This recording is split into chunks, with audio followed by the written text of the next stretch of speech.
Listen. Does your body talk? Why should I listen?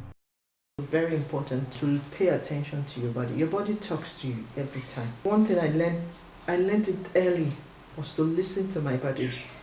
I listen to my body. If I'm tired, I know when I'm tired and I can't go on, and I just switch to rest. I don't waste time with the resting. Okay, I don't waste time with the resting. If I need to take a day off work, I don't waste time with asking for it. Alright? Because I know I want this body to serve me. Okay, so I have a purpose to serve here on this earth.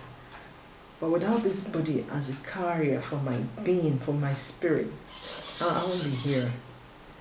Okay, so I need this body which God has given to me. It's perfect. Alright? I need it to be in perfect condition. Maybe not perfect, but near perfect condition all the time. So listen to the body when it's telling you something. It's saying, I'm tired, then you need to rest. It says, I'm hungry, then you need to eat. It says, I'm thirsty, then you need to find water to drink. Not freezing drinks. Pay attention to your body. Pay attention to your body. It's telling you things every time. You have a headache. Sometimes the headache is not just headache. What is causing the headache? Reflect. Take time to reflect.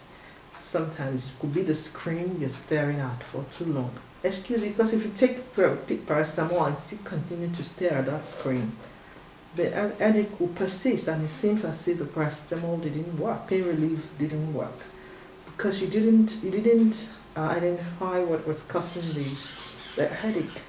So the body talks to you, but you may not have been paying attention. Pay attention to your body. Pay attention to what works for your body. Pay attention to the food that you consume. My way of life that I've adapted to, or I've adopted over a long period of time, is prevention is better than cure.